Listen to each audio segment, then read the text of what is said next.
So over the years at IWA, we've seen so many life coaches go out, start their own practices, and be able to positively impact their clients' lives and help their clients achieve their dreams, their goals, resolve their problems.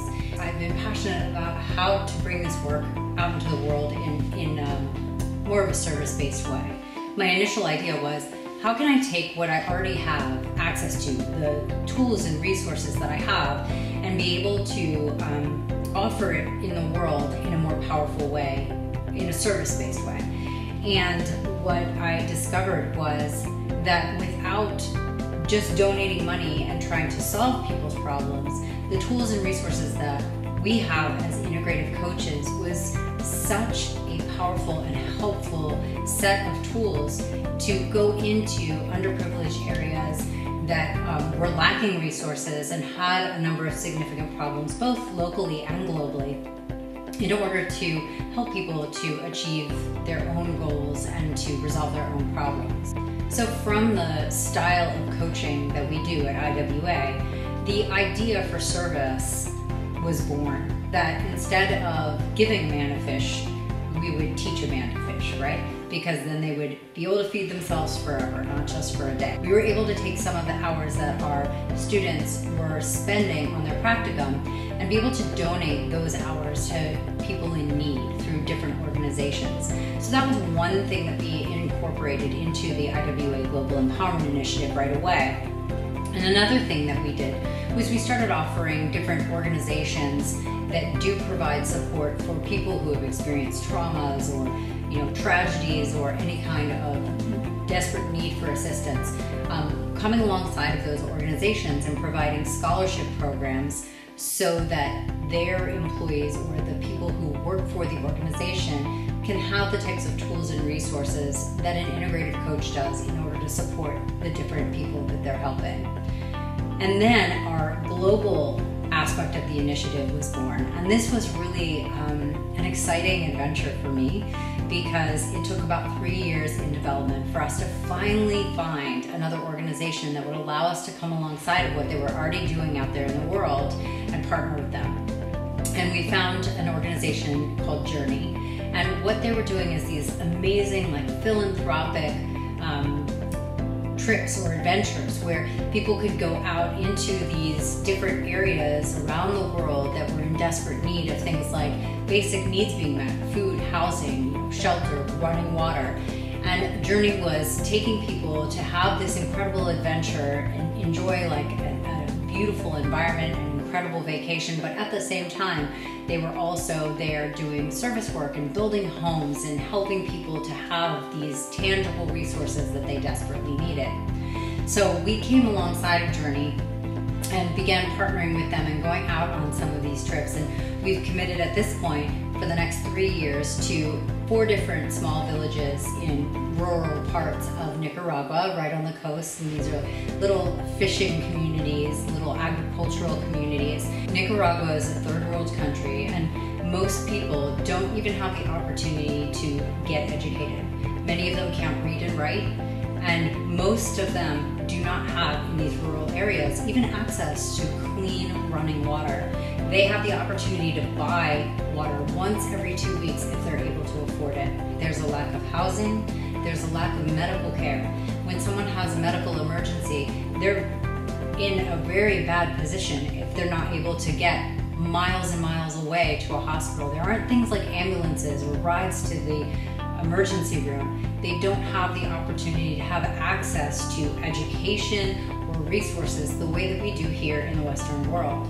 When I was in Nicaragua this last time, there was a woman that came to me, and she had 2 young boys. One was probably about 5 years old and the other one was 3. And she was deeply emotional and desperate to get her children into school. And she shared with me that she couldn't send her children to school because she couldn't even afford the school supplies. So education, just the access to education, is non-existent for most of the local villagers. So there's 2 parts to the work that we're doing in Nicaragua.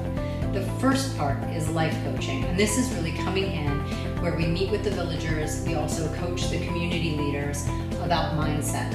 what we discovered when we were there was that there was a mindset, a lack mindset or a victim mindset, where they couldn't because they didn't have. They couldn't solve their own problems. They needed someone else to do it for them. They had to wait for someone to provide them with money or resources, or for the government to fix it. And they were sitting in a state of desperation, unable to move forward. They were very stuck. So what we did is we came in and we began doing this mindset coaching, began helping to shift that mindset and have these paradigm shifts that enabled them to see what they were able to do and what they were able to create on their own. And the second part of what we're doing there is life skills training and education. Because here in the Western world, we can Google anything. We can search a YouTube video on how to do almost anything. And that is not something that most of the people in Nicaragua have access to. Education and information, simply how to make something, or how to start business, or how to solve a problem. This is not information that they have access to. So some of the life skills training and education that we've been able to provide is researching all of the things that they've shared with us that would be helpful for them to learn how to do. Things like learning how to raise farm animals, to become farmers, how to expand their agricultural knowledge so that they can grow their own food. Things like teaching them how to desalinize their own water using the ocean as a resource themselves. Through coaching, we've been able to see a huge mindset shift, coming from this place of victim to a place now of empowerment, where they're able to create self-sustainable, positive change. The powerful changes that we've been able to see taking place have been beyond what I anticipated. We're really committed to seeing them fully become self-sustaining. This includes going on service trips there every 6 months and continuing the coaching in person, as well as bringing tangible educational and life skills training resources with us. We also have someone who works for us full-time in Nicaragua and takes these life skills trainings and education out into the communities and teaches this information all throughout the area.